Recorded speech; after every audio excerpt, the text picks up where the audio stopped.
Hola, ¿qué tal a todos? Muy buenos días, tardes o noches, espero que estén muy bien. El día de hoy vamos a hablar acerca de una de las patologías más importantes del servicio de urgencias y de cirugía, el abdomen agudo quirúrgico. Dicho esto, vamos a comenzar. Es importante definir el abdomen agudo quirúrgico y en general, cuando hablamos tanto de cualquier edad, el abdomen agudo quirúrgico se define como un dolor abdominal de inicio brusco, es decir, como su nombre indica es agudo. Cuando hablamos de patología aguda, es una patología muy rápida. Depende de cada enfermedad. En este caso vamos a mencionar que en el caso del abdomen agudo debe ser de 5 días o su temporalidad es de 5 días. La evolución es muy aguda o en muchos casos se dificulta por temas de edad. Por ejemplo, en un adulto mayor es más común que sea de un inicio insidioso, es decir, que vaya progresando con el pasar de los días.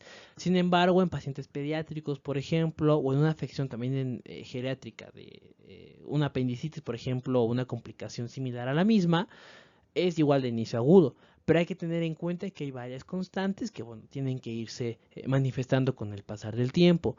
Es de origen no traumático, esto hay que tenerlo muy presente porque también hay un abdomen agudo que es traumático. Este por obvias razones ocurre por contusiones, laceraciones, heridas, etcétera. Todo aquello que genere un daño directo, ¿no? al abdomen, pero de un mecanismo externo. Esto es un mecanismo interno, si lo tengo que ver desde esa perspectiva. Hay que verificar cuándo es una urgencia y cuándo no es una urgencia. Si ya la afección está generando una peritonitis, por ejemplo, por una extravasación o por cualquier otra condición de salida de líquido a nivel del peritoneo, obviamente va a ser una urgencia. Se presenta en todas las edades, siendo mucho más común en niños lo que es la apendicitis y la intussuscepción, que la intussuscepción es una patología en la que el intestino protruye o se adhiere de manera telescópica, es decir, una parte del intestino entra sobre otra parte del intestino. La patología biliar, que es más común en los adultos, y la oclusión intestinal, que es mucho más común en los adultos mayores. En cuanto a la oclusión intestinal, puede ser por un mecanismo fisiológico alterado de los adultos mayores, como lo es la hipomotilidad intestinal, o por las condiciones de efectos de masa que son más comunes en esta edad. El diagnóstico completo, bueno, se debe de establecer aproximadamente en un periodo muy rápido, porque el 7 a 10% de todas las llegadas a urgencias son por abdómenes agudos. Entonces es muy importante mantener presente los conceptos y saber cómo llegar a establecer una buena anamnesis y un buen control del paciente. Ahora, hablando un poquito sobre la fisiopatología del dolor, si bien hay muchas vías del dolor y ya las hemos mencionado en el canal, en cuanto vimos un poquito sobre neuroanatomía y las vías de la médula espinal, aquí vamos a hablar acerca de que el dolor tiene causas variables, ¿ok? Puede ser por la infección e inflamación. ¿Por qué? Porque hay la misma infección recurre a la inflamación y viceversa, ¿no? Es decir, la liberación de citocinas, factores de necrosis, factores mediadores entre los neutrófilos, por ejemplo, llegan a provocar que hayan aumento de la vascularidad, que haya alteraciones a nivel de los neuropéptidos, con una hiperestimulación, es decir, que haya más estimulación del intestino. Entonces, al final de cuentas, el dolor se va a causar por la infección y la inflamación por sí misma. La oclusión vascular, es decir, la isquemia, puede llegar a provocar el dolor. De hecho, es algo muy común. Por ejemplo, cuando vimos el video de síndrome coronario agudo, lo explicábamos, ¿no? De que muchas causas del dolor son justamente por esta insuficiencia de la sangre hacia el tejido. La obstrucción intestinal por la misma distensión, es decir, si yo al intestino, que es un órgano que siente al final de cuentas, porque sí tiene estas terminaciones nerviosas, se le mete algo que lo está trabando, que lo está inflando y que conforme más lo infla, más lo aprieta, va a haber mucho más dolor. Y la propia distensión mecánica, es decir, toda la acumulación de gases, de inflamación, de malestar general, etcétera, termina provocando un mayor dolor. Depende de la causa, o sea, el dolor va a depender 100% de la causa. La localización y evolución son los principales variables que presenta el dolor. Es decir, no es lo mismo un dolor muy específico como cuando se hace la exploración de los puntos abdominales, una apendicitis o en un dolor de vías biliares, por ejemplo, que les pido lo dejen en los comentarios. Más adelante lo vamos a explicar, pero bueno, vamos en el video aquí y más adelante lo vamos a mencionar. Y la evolución del dolor, como les decía, es muy diferente un dolor que sea insidioso, que vaya con el pasar del tiempo, a un dolor que haya iniciado prácticamente en 2 días y que ya está pegando de gritos el paciente, con malestares muy sostenidos, ¿no? Muy característicos de la enfermedad. La afección obviamente depende del sistema nervioso, las fibras C y las fibras A, que también ya las mencionamos anteriormente. Un repasito súper rápido: fibra C es igual al dolor mal localizado, con un daño de origen visceral, estímulos variados, lateralización del dolor, es decir, un dolor que no sea tan bien localizado, sino que es más generalizado, ¿ok? Las fibras A son más de un dolor agudo bien localizado. Hay muchas sustancias álgicas, las mismas citocinas pueden provocar alteraciones a nivel de las neuronas que provocan mayor hiperexcitabilidad, es decir, como un cable, ¿no? Si nosotros pelamos el cable y ponemos gotitas de agua, va a ser un cortocircuito en donde pelamos el cable y pusimos las gotitas de agua. Aquí pasa exactamente lo mismo. Si ponemos sustancias álgicas en las zonas donde hay muchas terminaciones nerviosas y estas viajan muy rápido, estas van a generar una comunicación muy rápida y van a dar un reflejo que va a ser el reflejo del dolor. Y el dolor también se provoca por la distensión de las vísceras huecas. Hay que recordar que las vísceras huecas, a pesar de que son huecas, se llenan, ¿no? Al final de cuentas, de algo. En este caso, si están muy distendidas o muy llenas de aire, por ejemplo, o sea, se insuflan en exceso, esta cantidad de insuflación en exceso va a provocar que haya una disminución del patrón de movimiento y esto mismo genera un daño, ¿ok? O un dolor. Este es un cuadro que la verdad me gustó mucho, por si quieren tomar una captura de pantalla. Pues básicamente nos indica cuál es el órgano afectado y cuál sería el lugar referido, ¿no? Por ejemplo, si es el esófago, bueno, podría referirse hacia la espalda; si es el estómago, también hacia la espalda, etcétera, ¿no? O sea, hacia dónde va a referirse el dolor, o sea, hacia dónde llega el dolor, pero de dónde precede ese dolor. Entonces, si quieren hacer una captura de pantalla, pues bueno, se los dejo en la diapositiva. Ahora, ¿cómo clasificamos el abdomen agudo? El abdomen agudo va a tener distintas clasificaciones porque según sea el caso se puede llegar a clasificar. Por ejemplo, si hablamos de un tipo de, si hablamos de una clasificación por dolor, es decir, de dónde procede el dolor, vamos a mencionar que hay 3: la clasificación de dolor visceral, parietal o referida.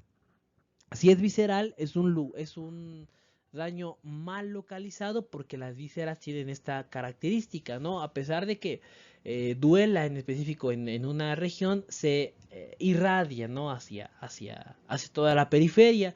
Por lo mismo es que un dolor, por ejemplo, no sé, intestinal, se siente como si fuera justamente en la boca del estómago, pero además está en todo el marco cólico, o sea, en toda esta posición de acá. Por eso es que está bastante mal referido en muchas ocasiones y es importante determinar en dónde se siente más el dolor. Ahí entra el dolor parietal, ¿ok? Este dolor tipo parietal es mucho más preciso y exacerbado. Por ejemplo, si yo toco un punto característico de dolor, ahí me va a mencionar cuál es la condición que puedo presentar, ¿no? Por ejemplo, una apendicitis o una alteración de las vías biliares, ¿ok? O referido de áreas lejanas, a veces es mucho más común que un dolor en otra región, igual de la zona abdominal, termina hacia otra justamente por los reflejos nerviosos. Esto es 100% una clasificación embriológica. ¿Por qué?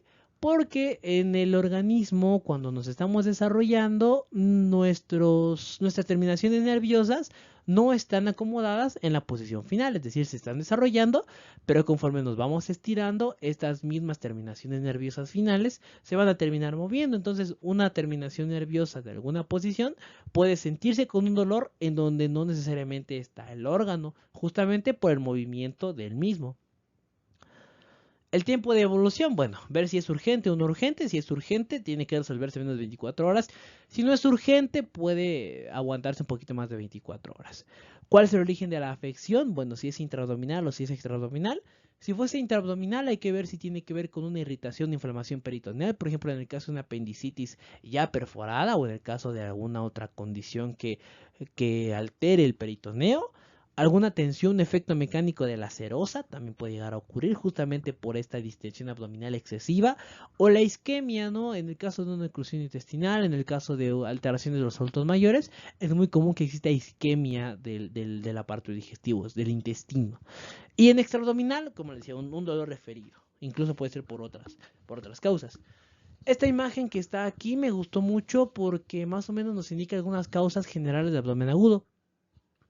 Si son más visuales, este tipo de imágenes les va a ayudar mucho a recordar algunas condiciones, porque por ejemplo dicen hígado, pum, son estas afecciones, duodeno pueden ser estas, peritoneo puede llegar a pasar esto, ¿no? Con que se prendan dos de cada una de las condiciones, las más comunes, realmente se va a facilitar la vida, porque como les digo, son las más comunes. Ya las demás se establecen por un diagnóstico diferencial y otras pruebas clínicas que se van desarrollando conforme uno va estudiando obviamente la patología, pero también conforme uno va observando qué es lo más común dentro del área en el que se encuentra. Ahora, algunas causas quirúrgicas, porque también eso es importante mencionar, o sea, hay causas quirúrgicas y no quirúrgicas de abdomen agudo. No todo abdomen agudo es quirúrgico.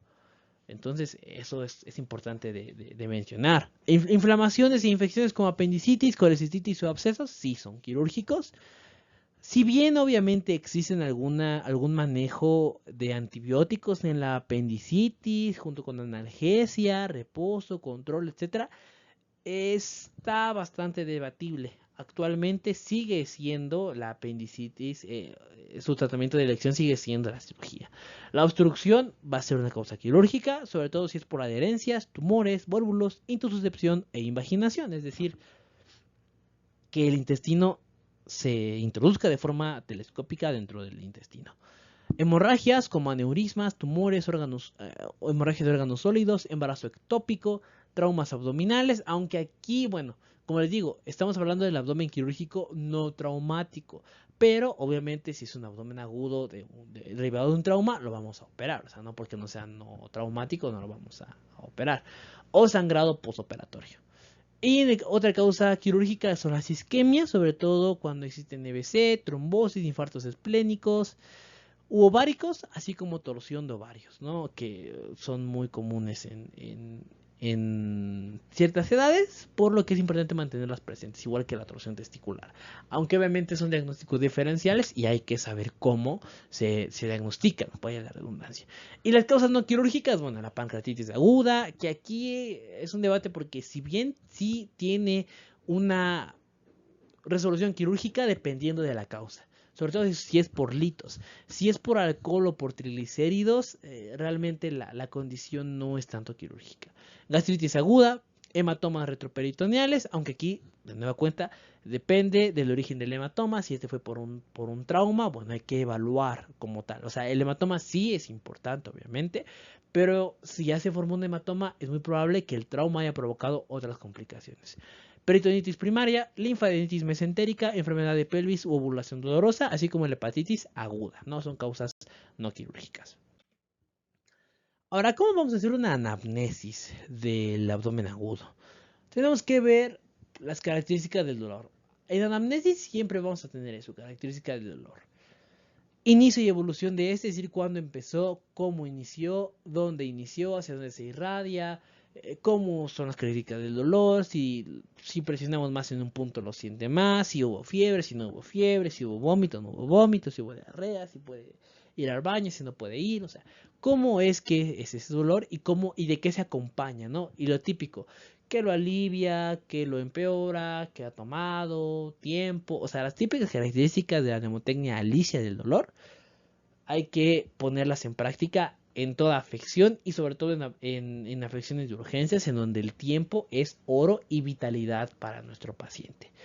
¿Qué más nos importa del dolor? La exploración física de anamnesis completa, como les digo, una evaluación general del paciente, porque a veces puede ser un dolor referido, o sea, no siempre es 100% del abdomen, sino que también puede llegar a ser referido.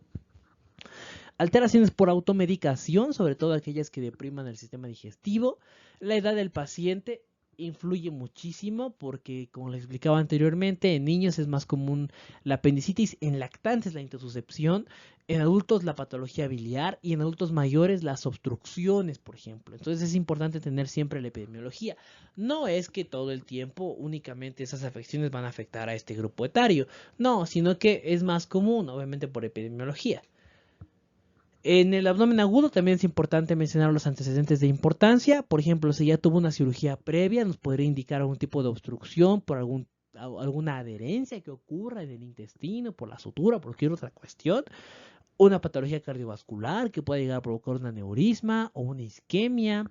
Antecedentes de afecciones de cirugía digestiva también puede llegar a provocar alteraciones víricas o viajes. O sea, eso también es importante porque si es algún tipo de virus o algo relacionado a algún viaje, a alguna región en específica, más comúnmente tropical, pues obviamente el abdomen agudo no va a ser quirúrgico, va a necesitar un tratamiento más derivado a aquella afección subyacente. Antecedentes gineco-obstétricos también es muy importante. ¿Por qué? Porque el embarazo ectópico se confunde mucho con abdomen agudo. Alteraciones placentarias o de quistes, lo mismo. Puede llegar a confundirse con abdomen agudo, o mejor dicho, provoca un abdomen agudo. Medicamentos, el uso y temporalidad de los mismos y afectación del ciclo patológico, lo que les decía, cómo inicia la afección, cómo evoluciona la infección y cómo avanza esta infección. Ahora, ¿cómo es que vamos a interpretar el dolor en el abdomen agudo? Esto es muy importante porque el dolor es la principal característica del abdomen agudo y justamente es lo que debemos de aliviar en una primera instancia. Ya hay muchos artículos que refieren que el dolor sí se puede aliviar y que no es bueno únicamente tener al paciente con dolor todo el tiempo de espera. No, sí se puede aliviar. Obviamente depende de cuáles son las características del paciente, pero bueno, es importante determinar eso. El síntoma cardinal es subjetivo porque el dolor es el que siente el paciente, no nosotros, sino el paciente. La orientación debe de ir según la exploración física, una búsqueda no quirúrgica en un inicio, aunque obviamente si es un abdomen agudo quirúrgico se debe de progresar a esto, ¿no? El dolor visceral es difuso desde la línea media, es mal localizado y es de tipo sordo, es provocado por inflamación, isquemia o distensión. El dolor tipo parietal, que también ya habíamos mencionado, es ocasionado por inervación somática, se siente como un dolor por estrés, como maripositas, pero obviamente multiplicado por muchísimo. Es más común por corte, por sustancias, por traumas o un mecanismo de defensa del organismo. Miren qué interesante. El dolor visceral es básicamente endógeno, mientras que el parietal podríamos mencionar que es exógeno, aunque obviamente depende de condiciones intrínsecas del paciente. Y el dolor referido es una transferencia del dolor, o sea, el trauma renal, por ejemplo, o el cólico renal puede llegar a provocar alguna alteración a nivel abdominal por la misma conexión o la inervación abdominal que se tiene desde el origen embriológico. Entonces, el dolor es bastante subjetivo y depende de las características de la afección y justamente basándonos en ese dolor que es el síntoma cardinal, hay que llegar a un diagnóstico y sobre todo solicitar lo que se necesita. No es solicitar por solicitar todas las cosas, hay que hacerlo siempre bajo el espectro clínico y el parámetro necesario para la realización de lo mismo, porque si no, únicamente se hace un gasto que al paciente no le va a servir y a nosotros únicamente nos sirve para tener una batería de estudios muy grande que a veces ni siquiera sabemos interpretar. ¿Cuál es la clínica del dolor del abdomen agudo? Bueno, como les digo, hay que interpretar las características, la temporalidad, puede ser súbita a evolutiva, o sea, cómo ha ido cambiando a través del tiempo. La migración del dolor, donde inicia y hacia donde se irradia, por ejemplo, la pancreatitis, es muy común que se irradia hacia un cinturón, así se llama el dolor en cinturón, que es desde la zona anterior del organismo, justamente donde está el páncreas, hasta la zona posterior, que se puede confundir con un cólico renal. Situaciones que aumentan el dolor, la típica mnemotecnia de Alicia, que nos indica hacia dónde va el dolor, cómo aumenta y cómo sigue el dolor, y la constancia del dolor, es decir, cómo el dolor ha ido evolucionando a través del tiempo y cómo se ha mantenido, si todo el tiempo es muy fuerte, todo el tiempo va oscilante, o cómo es que se mantiene ese dolor. La localización del dolor también nos ayuda mucho a la clínica, primeramente si es difuso, o sea, si no está en una única zona. Si está en el cuadrante superior derecho o cuadrante superior izquierdo, podemos pensar en una patología en específico. El cuadrante inferior derecho o el cuadrante inferior izquierdo también puede llegar a provocar una afección característica. Si es un dolor periumbilical, que es bastante relacionado a complicaciones del intestino, por ejemplo, o un dolor referido, lo que les decía, si no es necesariamente en el abdomen, sino en otra zona en donde llega hasta esta región. ¿Y qué síntomas se relacionan? Bueno, los más comunes son fiebre, anorexia, vómitos, diarrea o estreñimiento, ictericia o daño, según el daño biliar o según el daño hepático, y la alteración de signos vitales y su vigilancia. Aunque estos son un tanto... depende de la situación, ¿no? Porque al final de cuentas estos signos vitales se van a alterar sí o sí por el dolor, produciendo, o sea, taquicardia, aumento de la presión arterial, aumento de la temperatura, alteraciones del oxígeno, justamente porque el paciente tiene dolor y el organismo se estresa. Entre más estrés tenga, más alteraciones de signos vitales se presentan. Y la metodología semiológica siempre debe seguir el IPA, ¿no? La inspección, la palpación, la percusión y la auscultación en todo momento. Exploración física del abdomen agudo. Bueno, lo que les decía, si respondieron en los comentarios, qué buena onda. Aquí está la respuesta. Los puntos de McBurney y puntos de Murphy no son los más comunes. McBurney apendicitis, Murphy biliar. Ahora, la inspección, como les digo, tiene que ser según la actitud, la expresión de las posiciones del paciente, es decir, cómo llega nuestro paciente, qué nos dice el paciente y cuáles son las posiciones álgicas del paciente. Por ejemplo, si es una apendicitis, la prueba del talón o las alteraciones del músculo del psoas causa un gran dolor en el mismo y por ende es que hay que tener siempre presente esta probabilidad cuando existan alteraciones de las posiciones en el paciente. Inquietud y excitación, depende de cómo esté el paciente y puede llegar hasta un estado de choque cuando ya hay una, por ejemplo, una perforación, ¿no? Y por lo tanto la gravedad de la patología aumenta. La auscultación, bueno, va por cuadrantes, hay que explorarla de esta manera. Puede haber soplos o daños al peristaltismo.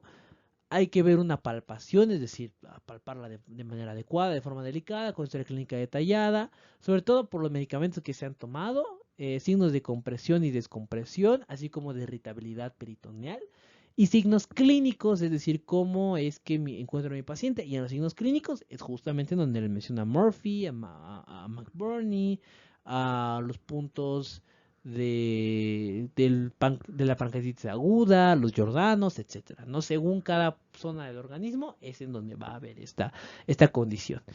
La percusión, bueno, debe ser con suavidad y naturaleza, sobre todo para evaluar la distensión abdominal. Exploración rectovaginal también es importante por el dolor referido, ¿no? No siempre el dolor es de origen abdominal, sino que también puede ser referido. Sobre todo es muy importante esto en adultos mayores porque con las características per se de las patologías nerviosas pueden llegar a tener más dolores referidos. Y también es importante la evaluación del fondo de saco de Douglas, sobre todo por la acumulación de algún tipo de secreciones que esté provocando justamente el mismo dolor abdominal. Esto, pues bueno, es un poquito sobre las características que puede llegar a provocar, o bueno, cómo es que se llega a provocar, si es una inflamación, infección de origen químico, una perforación del tubo digestivo o una obstrucción gastrointestinal, una hemorragia en donde se provoca, la isquemia, bueno, que la precede, son diagnósticos clínicos al final de cuentas, ¿no? Si quieren tomarle la captura de pantalla característica, pues bueno, sin ningún problema lo pueden hacer. Ahora, ¿cuáles son los estudios del abdomen agudo? Aquí es importante determinar cómo se van a realizar, por qué se van a realizar y sobre todo para no hacer gastarse más al paciente. El laboratorio puede modificar el 37% de los casos de abdomen agudo. Ojo, no quiero decir que si yo ya sospecho de abdomen agudo, ya lo meto al quirófano solo por clínica, hay que terminar de comprobar porque hasta el 37% de todos los abdómenes agudos prediagnosticados por clínica se tumban, o sea, el laboratorio te dice, ¿sabes qué? No es abdomen agudo porque no veo otras características, búscale algo más, pero abdomen agudo, por lo que tú estabas pensando, no es. O quizás es abdomen agudo, pero por una causa no quirúrgica, ¿no? Y es donde hay que tener esta evaluación clínica completa. Pero ¿cuál sería una batería de estudios adecuada y correcta? General. Además, por ejemplo, si pensamos en pancreatitis, podemos pedir las enzimas pancreáticas, procesamiento hepático en caso de pensar en hígado, otros estudios de imagen que también nos pueden ayudar, etcétera, ¿no? Pero aquí, de manera general, una batería muy básica de estudios sería la biometría hemática y la PCR. La PCR, sobre todo por el aumento de los reactantes de fase aguda, esta hiperrespuesta que tiene el organismo a la inflamación. Química sanguínea, donde me interesa mucho BUN y creatinina, además de obviamente otros parámetros como los triglicéridos, ácidos grasos, etcétera. Pero eso no se evalúa la función renal, los electrolitos, porque también se puede llegar a perder en caso de una mala absorción intestinal. Enzimas cardíacas más electrocardiograma. ¿Por qué? Porque muchos infartos de la cara inferior del corazón se manifiestan como abdomen agudo. O sea, en urgencias es muy común que no se piense en un infarto si tenemos un dolor de la zona de la boca del estómago, ¿no? Que es el epigastrio al final de cuentas, porque no se piensa justamente en esta derivación inferior. Sin embargo, sí es importante pedir estas enzimas cardíacas y el electrocardiograma, de nuevo, según las necesidades del paciente. Prueba PFH, o sea, pruebas de función hepática y enzimas pancreáticas, lo que les decía, lactato y pie, es decir, una prueba inmunológica de embarazo. ¿Por qué? Porque puede llegar a presentarse un embarazo ectópico, y el embarazo ectópico también debuta con un abdomen agudo. Los laboratorios se deben adaptar a la edad y al contexto del paciente. Obviamente hay que evaluar al paciente como un todo, pero pues hay exámenes obvios que no se le realizan a algunos pacientes y otros exámenes obvios que sí se deben de realizar, ¿no? De ley, ¿qué le recomiendo? BH, PCR, química sanguínea, electrolitos, que se adapten a la edad, en el contexto y sobre todo según las necesidades que se tengan en el área en el que estemos. De gabinete, la utilidad diagnóstica se individualiza. La radiografía de abdomen, la tomografía computarizada con resonancia magnética y la ultrasonografía. Todas son muy buenas. La radiografía de abdomen, si bien es un estudio rápido que nos indica movimientos intestinales, bueno, no movimientos, nos indica niveles intestinales, por ejemplo, niveles hidroaéreos intestinales que pueden llegar a presentarse. El más rápido, en un contexto mucho más general, sería el ultrasonido, aunque el problema de este es que es operador dependiente. Los más sensibles y específicos van a ser la TAC y la resonancia, porque son pruebas de imagen que prácticamente nos están aventando el diagnóstico si sabemos interpretarlas bien y con una buena clínica. Muchos mencionan que una buena anamnesis es hasta el 80% de la enfermedad del paciente, y sí, un buen interrogatorio nos puede llegar a pedir unos laboratorios más específicos y una prueba de imagen que ya nos dé prácticamente un diagnóstico certero al final. Ahora, ¿cuál es el tratamiento y manejo? Bueno, aquí depende de muchos factores, ¿no? La cirugía es la más importante, depende de la patología. La técnica quirúrgica depende de cada patología y el protocolo quirúrgico depende, ¿no? Aunque de manera general el protocolo ya lo hemos mencionado anteriormente en la introducción a la cirugía y es básicamente esta parte de la cirugía segura. El tratamiento depende si es una urgencia o no es una urgencia, como les digo, 24 horas de que se necesite o no 24 horas que se necesite. Si el paciente presenta hipovolemia o hipotermia, estados de shock, un dolor muy exacerbado, un diagnóstico que nos está gritando cuál es, laboratoriales y estudios muy alterados, pues bueno, vamos a identificarlo como una urgencia. Los pronósticos van a ser reservados porque depende del origen, o sea, no sabemos cómo vaya a evolucionar. Si es una peritonitis, no podemos dar el mejor de los pronósticos porque depende de cómo evolucione y del tratamiento que se le otorgue al paciente. El cuidado postquirúrgico también depende del pronóstico. Las complicaciones que puede llegar a tener es sepsis, necrosis y gangrena intestinal y hasta fístulas, ¿no? Es decir, sepsis por una peritonitis, por ejemplo, una infección generalizada, necrosis por un daño a nivel intestinal, gangrena intestinal por esta isquemia que llega hasta un infarto y fístulas por una técnica quirúrgica inadecuada o principalmente por la perforación que ya presenta el intestino, ¿no? O sea, aquí lo importante del manejo siempre va a ser la evolución, el pronóstico y la anamnesis que se tengan del paciente. Este es un diagrama, si le quieren tomar una fotografía ya para resumir el video, que básicamente nos indica hacia dónde hay que ir, ¿no? En caso de un dolor abdominal agudo y cuál sería el tratamiento final, que en casi todos los casos sería la cirugía, ¿no? En el abdomen agudo, aunque hay que recordar que hay abdómenes no quirúrgicos y siempre hay que tomarlos en cuenta porque también son bastante comunes, adaptándolos a la epidemiología de la región y del paciente. Y bueno, muchísimas gracias por haber visto el video. Espero de verdad que les haya gustado. Como les digo, es un video que indica un tema muy importante porque es de los más comunes de servicios de urgencias. Y me gustaría despedirme con una frase de Sheryl Sandberg que dice: la verdadera motivación procede de trabajar en cosas que nos importan. Así que dedíquense a lo que les gusta. La verdad, a mí grabar videos me gusta mucho porque además de que me sirven como para renovar conocimientos, para repasar algún tema o para cualquier otra cuestión, pues genuinamente me gusta hablar de medicina. Así que les agradezco por el apoyo en el canal. Ya saben que si les gustó el video pueden suscribirse, dejar su like, un comentario. Espero que hayan respondido a la dinámica de los comentarios en los puntos de McBurney y de Murphy. Y nada, nos vemos pues en el siguiente video. Hasta la próxima.